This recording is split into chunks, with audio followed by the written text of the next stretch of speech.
Irmãos, nós lemos o texto que encontramos no Evangelho de Mateus, e você percebeu ali que nós falamos e lemos sobre 3 parábolas específicas, a parábola de um tesouro, se você quiser abrir ainda a sua Bíblia no capítulo 13, primeiro de um tesouro escondido que uma pessoa encontra no campo e se esforça em comprar esse campo.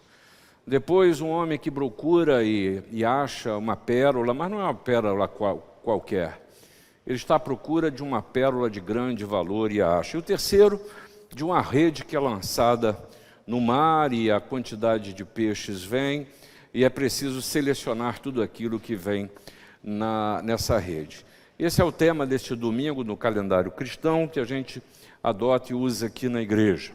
E o que eu acho interessante nós pararmos para refletir sobre essas 3 propostas de Jesus tem a ver com o modelo de fé que se desenvolve. Tem a ver com a necessidade de uma reflexão sobre que tipo de cristianismo nós temos vivido, pensado e levado a outras pessoas. Veja só, esse tema do reino dos céus é um tema que vem sendo explorado por Jesus nessas 7 palavras, ou parábolas. Ele já tinha citado 4 antes, e agora vem a mais 3, e o tema é o mesmo, nas 7. O reino dos céus é definir, é entender, é compreender o que é o reino dos céus. Mas é preciso que você entenda o porquê que Jesus não acordou um dia de manhã e no diletantismo de uma rede resolve filosofar, de maneira nenhuma. Jesus está lidando com situações que são específicas, são reais, que os homens de então viviam e que nós também vivemos. E aqui Jesus está lidando com incredulidade, está lidando com falta de fé dos judeus. E esse assunto, na verdade, ele começa lá atrás, começa no capítulo de número 11. Primeiramente, Jesus fala de João Batista e diz que ele veio e faz uma análise das respostas que as pessoas dão à mensagem. E João Batista, disse Jesus, ele não comia, ele nem bebia. E as pessoas diziam, capítulo 11, versículo 18, esse aí tem demônio, porque não come e não bebe. E aí depois Jesus diz, e eu vim, eu como e eu bebo, e eles dizem, esse é glutão, é bebedor, esse é amigo de publicanos e pecadores. Veja só, Jesus, e eu quero que você guarde isso, Jesus, e dizem os fariseus, Jesus é amigo e o condenam por ser amigo de publicanos e pecadores. Depois disso, Jesus passa a falar dos efeitos de seus milagres. Jesus, fazendo essa análise, diz, rapaz, eu fui em diversas cidades em que milagres foram realizados, foram feitos e nada aconteceu. As pessoas não foram tocadas pela mão poderosa do Senhor, por Jesus trazendo transformação e mudança de vida. Gente que não vê diferença nenhuma da presença e da ação de Deus. Pode agir quantas vezes for, mas é insensível para perceber o mover de Deus. E é curioso que isso pode nos tocar em a gente viver uma fé que é incrédula, em que a gente faz porque sempre fez, ora porque sempre orou, mas se for analisar aquilo que se está dizendo, nada é mais do que palavras e palavras, mas que não são reflexos da própria vida. Você conhece a história de gente que sem perceber se afasta da igreja, se afasta do corpo de Cristo, se afasta do Evangelho, os anos se passam e de repente se percebe vazio, porque sentem a carência da presença de Deus. Jesus está convidando gente assim, gente que precisa. Por isso ele vem logo após esse momento de falar de milagres que acontecem e não sensibilizam as pessoas. Jesus está dizendo, vinde a mim, você conhece bem esse texto, vinde a mim todos vós, que estáis cansados e sobrecarregados, e eu vos saciarei. Jesus lida com fome das pessoas, Jesus sacia sede. E aí, irmãos, chegamos ao cerne da questão, que Jesus fala de uma religião que é falsa, uma religião que é viciada. Veja só, ele supre fome e a religião viciada discute se ele está trabalhando no sábado. Tudo isso é antes desse texto, hein? Se você tiver o cuidado a partir do capítulo 11 de ler, você vai perceber tudo isso que eu estou falando.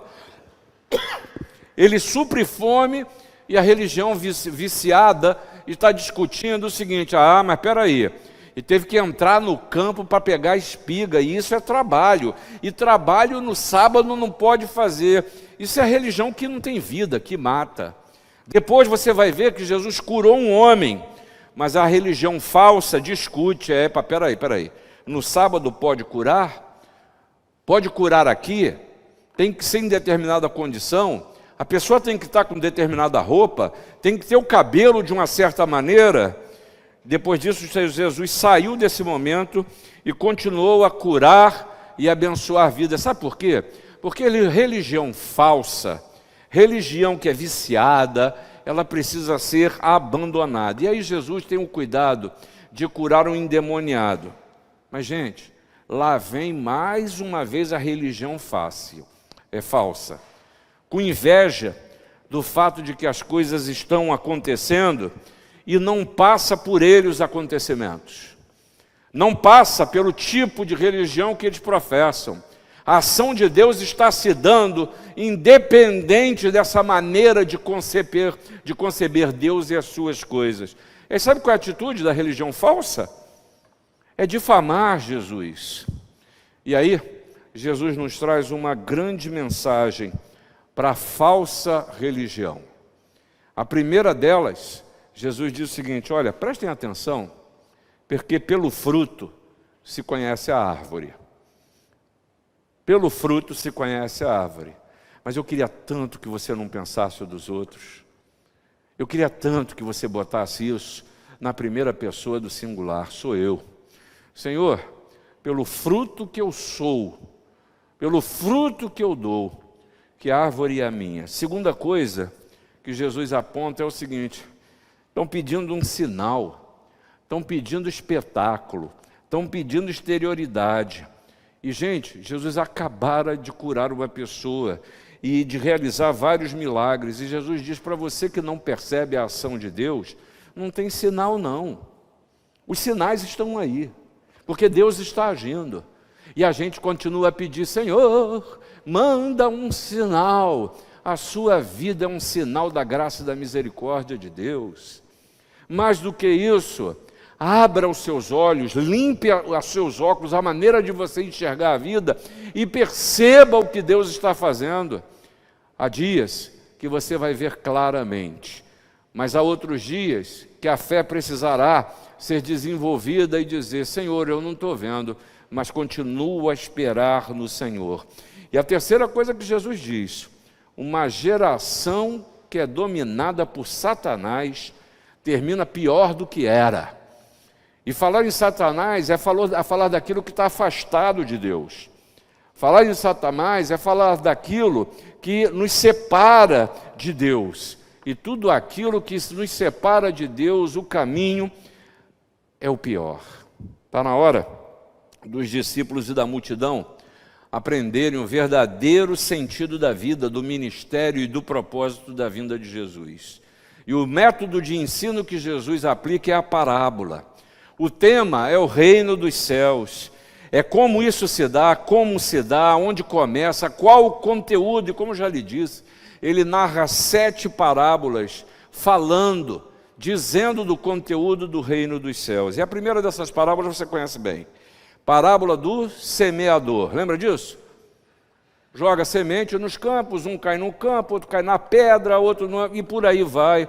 E Jesus está dizendo: entendam que Jesus semeia, mas as semeias caem em lugares distintos e elas são recebidas distintamente. E aí, nesse sentido, em vez de você julgar o terreno do outro, olha para o seu. Que tipo de terreno a semente tem caído na sua vida? A segunda parábola que ele conta, é muito famosa, é a parábola do joio. Entendam, Jesus está dizendo que aqueles que andam com vocês na igreja, nem todos são trigo, mas não cabe a você separar absolutamente nada. Não classifique as pessoas. E vem para a terceira parábola, a parábola do grão de mostarda. Para Jesus, nesse caso, pouco importa o seu tamanho, a sua capacidade, ele faz crescer. Lembra? Já preguei isso para vocês. Pequenos começos, grandes oportunidades. E vem a quarta parábola, a parábola do fermento. E aí Jesus está dizendo que o reino dos céus cresce, sendo misturado na massa, influenciando a massa, transformando a massa. E aí chegamos a essas três últimas parábolas explicando o reino dos céus. Mas o que eu quero falar para você nessa noite é que você entenda que está aqui em jogo, Jesus está questionando um modelo de religião. Um modelo de religião, e não vamos botar a culpa, porque é muito fácil a gente colocar a culpa nos fariseus judaizantes, que era exatamente, viviam uma religião que não era verdadeira, que era falsa, que era exterior, que era só regra, que era só culpa. Mas eu creio que é oportuno a gente pensar no nosso cristianismo vivido no dia de hoje, em que muitas vezes não é exposto exterioridade, coisas que são absolutamente relevantes e que não transformam vida, e que muitas vezes eu e você continuamos com sede de Jesus, esperamos nele, mas somos, quem sabe, convencidos a viver uma vida que é de pura exterioridade. E aí o que Jesus está mostrando nessas três últimas parábolas é exatamente o valor do reino de Deus. E a primeira figura que ele usa é de um tesouro escondido. E aí eu quero dizer para você que pertencer ao reino dos céus é reconhecer o seu valor e se empenhar para viver, influir e participar do projeto de Deus de um novo céu e de uma nova terra, de algo que é novo. E o que se destaca nessa parábola é como o homem se alegra com o descobrimento de algo que é um tesouro novo, novidade de vida, transformação, o melhor. O Senhor nos convida para uma eternidade, e a palavra de Deus lá em Apocalipse 21 nos fala de um novo céu e de uma nova terra. Mas não é para eu e você vivermos a desgraça de vida que vivemos hoje, esperando num dia, quem sabe, pela misericórdia de Deus, a gente conseguir um porçãozinho. Não, Ele convida para que você viva esse novo céu e essa nova terra, que é o reino dos céus, o reino de Deus aqui e agora. O valor do reino, ele tem a ver com o valor da mensagem de Deus. E aí eu vejo um dilema para que eu e você possamos resolver nas nossas vidas. Eu digo da relevância do Evangelho na sua vida e a tentação de viver a falsa religião. Relevância é você saber o que Jesus fez e você experimentar. A salvação é agora, no seu dia a dia, na sua luta, nas suas incertezas. Tenha você um ano de vida com o Senhor ou 50 anos. É viver a relevância do Evangelho no dia a dia, porque se não for assim, é falsa religião. É o seguinte: senta um pouquinho, ora um pouquinho, canta um pouquinho, lê um pouquinho, vai para casa e amanhã a desgraça que a gente está sempre esperando é viver. Ou quem sabe, até viver uma religiosidade que no passado nós cansamos de condenar e dizemos que há outro ramo da cristandade que adora ídolos. Mas, na verdade, desenvolvimento de um cristianismo que não é vida. É disso que Jesus está falando nessa parábola, de valor. Veja o que diz essa parábola do tesouro. O esforço do homem, primeiro, que procura. O esforço do homem que investe tudo que tem. O esforço do homem que compra, que se torna proprietário e pode dizer: agora é meu. Agora é meu. Em contraponto ao Evangelho que é fácil, que não transforma, que eu não me enfrento, que não ajo, que não me envolvo. Jesus está nos ensinando e nos dizendo que vale a pena abandonar tudo para aceitar e para cumprir a vontade de Deus. Isso é um tesouro. Isso é um tesouro. Jesus está nos dizendo que o reino dos céus já começou na vida daqueles que o reconhecem como Senhor e como Salvador. Irmãos, nós precisamos lidar com o tesouro que encontramos, porque do contrário, nós vamos tratar ao Senhor da igreja como algo que não tem valor, ou quem sabe, que serve para determinados interesses meus em determinados momentos da vida. E aí Deus só é Deus na minha vida no momento em que eu sinto que já não dá, que eu já bati a cabeça, que não tem caminho, quando a desesperança toma, e aí vejo muitos que aí se levantam: Deus, o Senhor me abandonou. Aí Deus deve estar gritando lá de cima: não, filho, foi você que me abandonou. É você que não percebeu a minha presença. A parábola do tesouro escondido nos chama a atenção para o fato de que a presença e a pertença como ser humano de Jesus é uma realidade que é um verdadeiro tesouro naquilo que a gente dá mais valor. Mas essa palavra do valor do reino de Deus não para aí. Aí ele fala da pérola, mas fala da boa pérola. Ele fala de uma pérola que tem um grande valor. E aí, nesse sentido, eu preciso aprender que o reino dos céus exige que nós reflitamos e aprendamos a distinguir o que a vida nos oferece. Deixa eu contar uma história para vocês. Vocês sabem que minha mãe está muito doente, com Alzheimer, e a capacidade dela, ela faz um esforço descomunal para manter a cognição. E ela tem lutado com isso, e pela graça de Deus, ela tem caminhado. Mas nós íamos, não me lembro para que momento foi, ia haver uma festa ou um casamento, eu não sei o que era, não lembro. Ela tem problema de cognição e eu estou com problema de memória, mas vamos embora.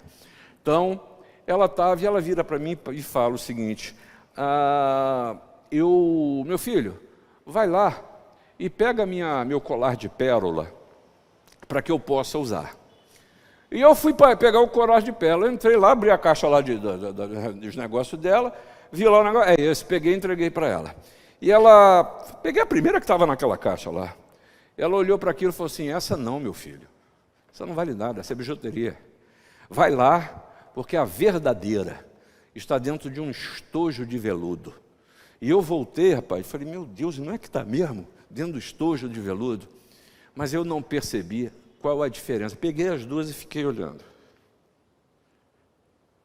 Falei: caramba, eu não percebo. Mas ela percebe.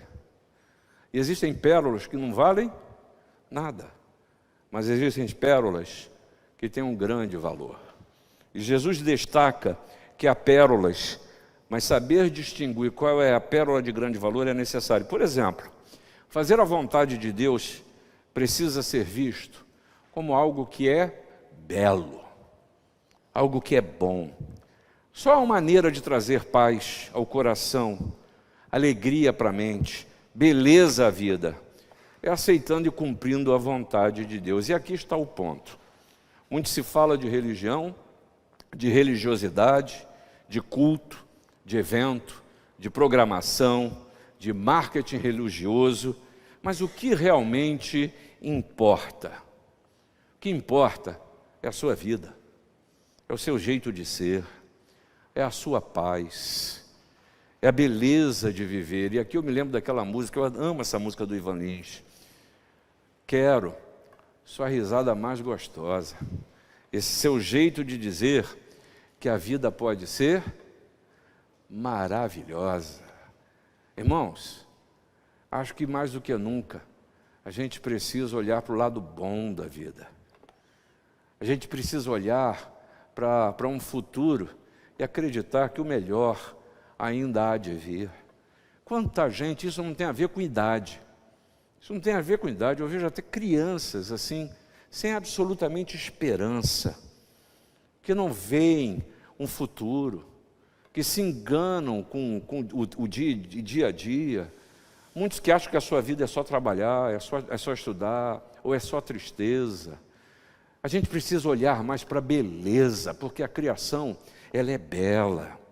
E Jesus nos ensina seguramente que há outras pérolas, há muitas coisas boas no mundo, mas a que realmente tem valor, onde encontrar a beleza, é disso que trata o reino dos céus.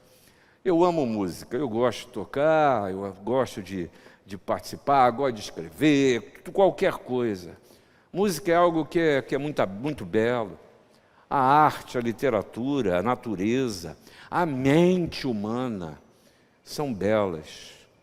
Não seja reducionista, meu irmão e minha irmã, como muitas vezes o são, afirmando que seguir a Jesus é largar, é negar a beleza das coisas chamadas do mundo. E abominam o que Deus criou, porque a palavra de Deus lá no Gênesis diz: tudo que o Senhor criou é bom, é bom. Por favor, só não confunda a minha palavra com licenciosidade, porque não é disso que se está falando. O que está falando é sobre o olhar da beleza da vida. Porque eu gosto muito de John Stott, nós estudamos na escola dominical esse texto, é um livro dele que diz: crer é também pensar. E nesse sentido ele se insurge contra o evangelho burro, o evangelho superficial, o evangelho que reduz o ser humano, contra o conceito de rebanho, de curral, de massa de manobra. Pois eu e você, Paulo diz, renovai-vos pela transformação da vossa mente, para que experimenteis qual seja a boa, perfeita e agradável vontade de Deus. Para que isso aconteça, é preciso lidar com o que Deus lhe deu, a capacidade de reflexão. Não se deixar sucumbir pelas pressões do tempo, mas crer nas intenções de Deus, que são as melhores. Não se esqueça que Jesus veio para salvar. Para salvar. Isso é beleza. Isso faz suspirar. Isso alimenta para a semana que começa amanhã e que você tem os seus desafios. Mas é preciso, tenha segurança, que você perceba que a sua vida é uma pérola de grande valor. É de tão grande valor que o Senhor Jesus, para resgatá-la, foi à cruz. E se deu. E deu dizendo: eu vim para que vocês tenham vida. E vida em abundância. Mas, irmãos, aí chegamos a essa terceira parábola. Falamos do grande valor, falamos de uma vida que é bela e que tem um valor também incomparável nessa pérola, mas agora chegamos ao ponto da rede. E nós estamos falando aqui de uma nação cuja um dos grandes trabalhos que se tinha então era a pescaria. Mar da Galileia era o lugar de pescar. E havia duas formas de pescar. E todas as duas formas são conhecidas por nós aqui. A primeira delas é um tipo de pesca que era chamada uma pesca com tarrafa. Tá? Como é que é a tarrafa? Acho que todo mundo conhece que é a tarrafa, não é uma coisa fácil, a gente olha assim, parece fácil de fazer, né? Mas o cara amarrava uma corda em si mesmo, desenrolava aquela rede de um jeito e ele lançava. Ela se abria como um verdadeiro paraquedas daqueles redondos e caía no mar e ali ia fechando por baixo e pegava os peixes que ali estavam. A segunda forma de se pescar era o que chamava-se de pesca por arrastão. A rede era presa em 2 barcos e eles iam andando e trazendo tudo que tinha, até que chegava um determinado ponto que os barcos iam chegando e fechando aquela rede. E aí vinha de tudo que você pode imaginar. Ainda assim, hoje a gente conhece esses 2 tipos de pesca. Esse tipo de pesca aqui que Jesus está falando é a pesca com arrastão. É o segundo tipo que a parábola se refere. E há 2 lições nessa forma de pescar. Primeiro, eu tenho a certeza que Jesus desarruma a nossa forma de pensar. Ele desarruma nossos preconceitos, nosso conceito de igreja, nossa ideia de reino dos céus, nossa forma de pensar as pessoas. Aqui está em jogo o conceito de dignidade do ser humano. quem é digno de estar entre nós? Todo mundo, é claro, tem direito mesmo de ter acesso a Jesus ou só alguns? Quanto tempo uma pessoa tem direito de viver e se conformar à sua vida ou se conformar a um status religioso que é imposto pela gente?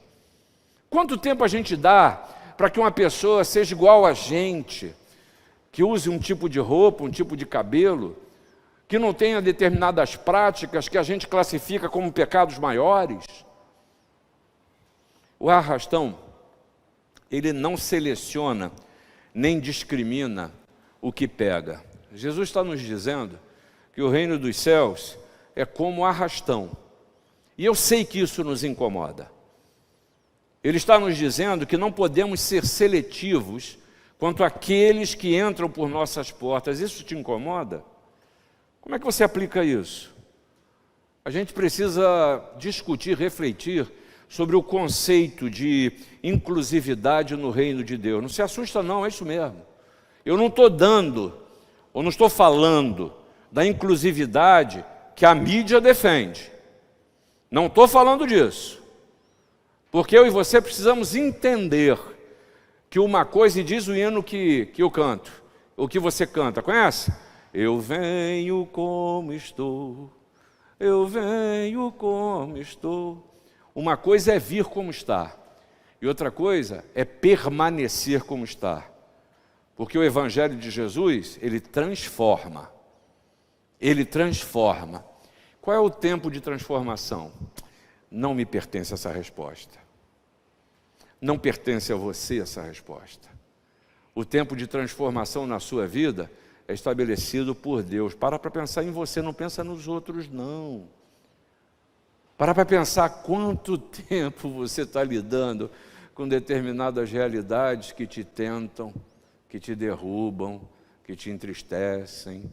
Quanto tempo você está lidando com você mesmo em teimosias, até nas suas relações, até na sua incapacidade de perdoar, até na forma de tratar. Pois é a mesma coisa que o Senhor faz com o outro. Jesus não está nos dizendo que as pessoas vêm como estão, mas não permanecem como são. Mas tenha certeza, e essa é uma palavra que não é ameaça, porque se fosse uma ameaça, não seria boa nova. E o Evangelho, por definição, são boas novas. Boas novas. Jesus está dizendo e repetindo, porque já falou, acabou de falar isso na parábola do joio, que vai chegar um momento da separação. E na verdade, sabe qual é a leitura que você precisa fazer? A leitura é, Jesus está dizendo que há consequências para as suas decisões. Há consequências. Isso é particularmente importante hoje. Um tempo em que as pessoas não assumem as suas responsabilidades. Agem como se não houvessem amanhã. Sofrem as consequências de suas ações e omissões. Irmãos, o Evangelho é chamado a consciência. É chamado a consciência. E aqui, como na parábola do joio, Jesus está nos dizendo, olha, não é a sua tarefa separar, não é a sua tarefa distinguir, não é a sua tarefa classificar quem quer que seja, mas vai chegar a hora que eu vou fazer. Por isso, quem pensa estar de pé, veja que não caia. Não sei, tem pessoas que ouvem isso e escutam como se fosse uma ameaça de Deus. Dizer, olha, não há nada escondido que não venha a ser revelado. Olha, vai chegar uma hora em que todas as coisas serão reveladas. Não é melhor a gente começar a tratar disso agora? Não é melhor a gente aliviar a carga da vida, nos separando desses pesos que muitas vezes a gente se autoimpõe? Pois essa parábola do tesouro, da pérola e da rede, Jesus está dizendo, ei, reclassifique a sua vida e viva a alegria de estar na minha presença. Viva a alegria de fazer parte de um projeto em que Deus quer trazer mais vida para a minha e para a sua caminhada. Por isso que esse texto termina dizendo: todo escriba versado no reino dos céus é semelhante a um pai de família que tira do seu depósito coisas novas e coisas velhas. Sabe o que é isso? É uma vida em constante arrumação. Que Deus lhe permita viver isso ainda hoje. Que Deus te abençoe. Amém.